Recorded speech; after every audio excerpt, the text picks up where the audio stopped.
Hi, I'm Meg. Welcome to plantfitmeg. Welcome back to the channel.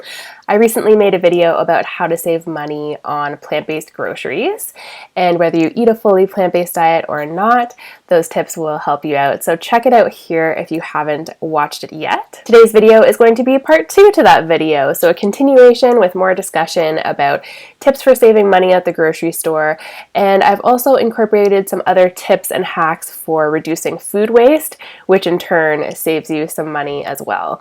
I hope you really enjoy this video and find it helpful. Give it a like and subscribe to the channel if you haven't already. Let's jump right in to the tips. Something I should have mentioned in my first video, which is quite important, is to make a budget. So have an idea of how much you are able to spend and how much you want to allocate to your groceries. I know that groceries are really expensive right now, food is expensive, and it's a challenge to fit everything into the budget, but do your best to make a budget and stick to it so that you can pay for all the other things you need to pay for in your life. Try not to shop when you're hungry or in a bad mood.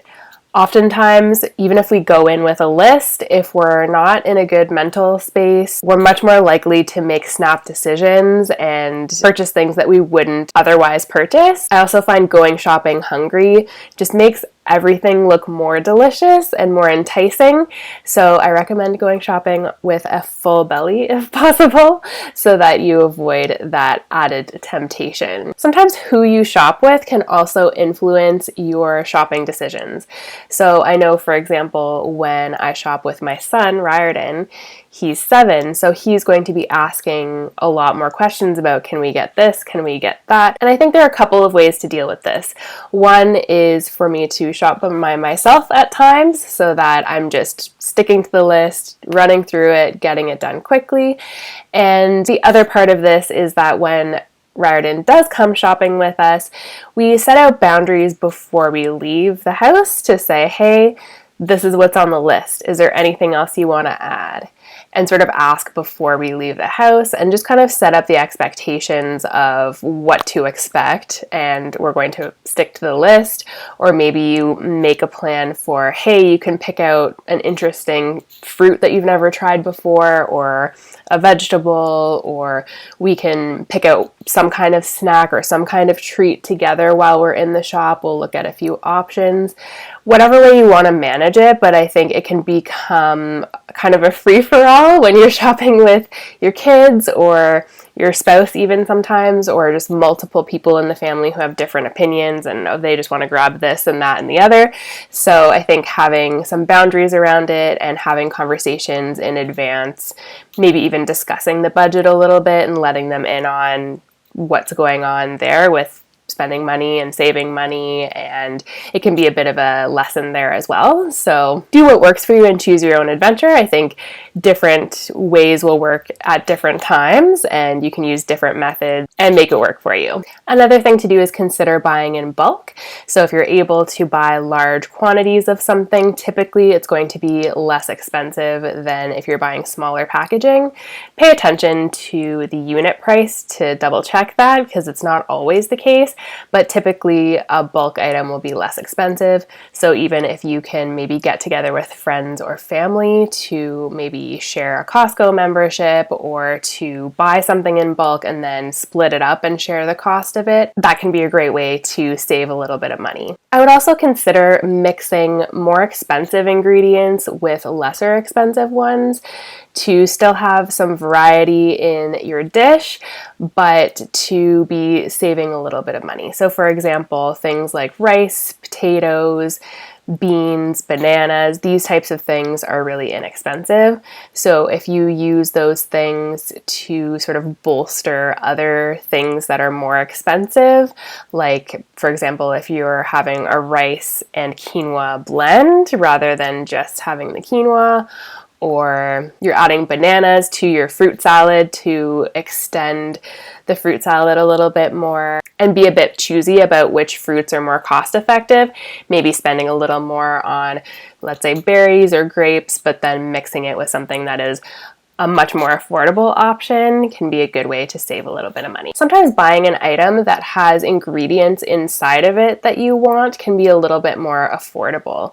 And what I mean by this is rather than buying, let's say, a big bag of chia seeds, a big bag of flax seeds, a bag of walnuts, and you have all these separate ingredients, perhaps you're finding a oatmeal mix that has those ingredients in it, and maybe you were going to use it for oatmeal or for a smoothie anyway, and that can be a way to get those ingredients into your body and enjoy them, but without spending the money on each individual seed or individual nut or other things that are expensive like that. It can work in your favor to get a little bit more variety and save a little bit at the same time.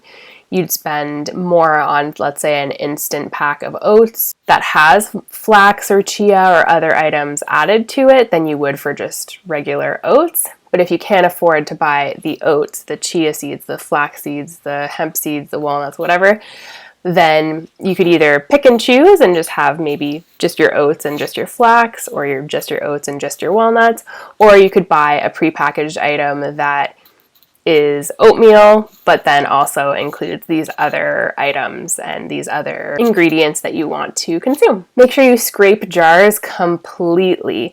My parents are amazing at this. They can completely scrape out jars of peanut butter, jars of nut butters, just completely. Like, they look completely clean and fresh as if someone has washed them when they are done scraping it.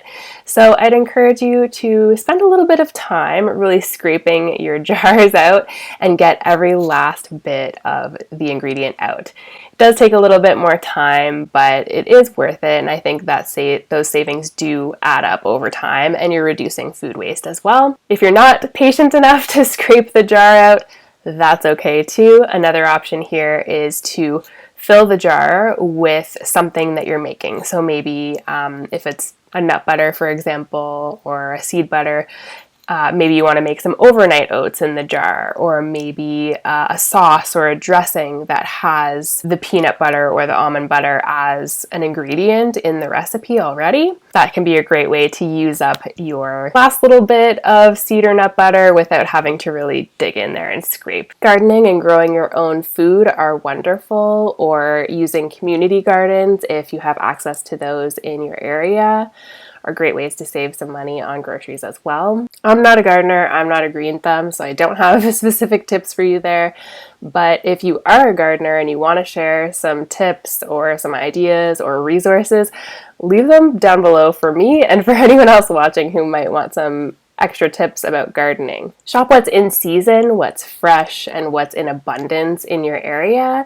Those items are likely to be less expensive if they're grown locally and there is a big abundance of those foods. Definitely stock up when you can. Also make a habit out of checking on your fresh produce regularly. So sometimes we buy things with the best of intentions. Oh, I'm going to make a salad, or oh, I'm going to use this up.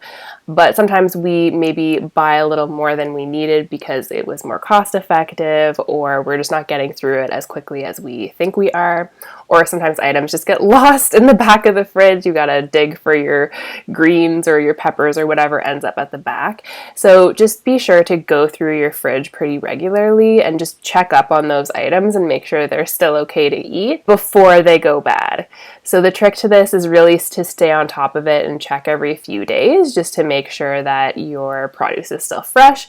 And if it's starting to look a little bit sad, if your greens are starting to look a little bit wilted, or things are just not at their prime anymore, either make a plan to eat it up that day and eat it up right away if you can, or alternatively, chop it up and freeze it for later so that you have it for a smoothie in the future, or a soup, or a sauce, or another recipe that will lend itself to something coming from a frozen state. Another thing I like to do with things that are kind of on their last legs like that is to just add them to whatever recipe I'm making. So even if the recipe doesn't call for greens or doesn't call for whatever item that's on its last legs, I'll just throw it into whatever I'm making. So maybe I'm making a curry or a stir fry or a soup, whatever it is, burger patties, anything. I'll just add a little bit of that ingredient into the mix. And usually it works out really beautifully and it works out well. This won't always work for every single ingredient and every single recipe depending on what you're making, but it can be a great way to just use up something that's about to go bad and that will add some extra color or nutrition or texture or flavor to your dish. This kind of goes back to scraping jars a little bit, but another thing is to not just throw away leftover items. So for example, your jar of pickles, don't throw away the pickle juice. Find a way to repurpose it. Same with jalapeno juice and things like that. If you can, try to find a way to repurpose it. Add it to a chili, add it to a sauce or a soup to add some flavor, add it to make some flavored hummus. Lots of different options for using those things up and adding extra flavor to your dip or your sauce or whatever meal you're making. Another thing I like to do with jars is I keep them. So I clean them out and I reuse them. I use old salsa and jam jars for our dried beans and dried grains as storage containers. And then I use smaller jars just for drinking glasses or for containers for salad dressings or dips, sauces, things like that. So those are my tips and hacks for saving some more money on your grocery bill and for reducing food waste and therefore saving a little bit of money at the same time. It's a win-win. I hope you really enjoyed this video and found it helpful. Let me know if you have other tips, other hacks, other things that you find useful. Leave in the comment section below anything that is helpful to you to save money when you are grocery shopping and planning and preparing your food. Leave me any questions in the comments section as well, because I am planning a Q&A video shortly, and I have lots of other fun content coming at you soon, so stay tuned. Subscribe to the channel if you haven't already, and hit the little notification bell to be notified whenever I upload a new video. Thank you so much for watching. I hope you're having an amazing day, and I'll talk to you soon. Bye!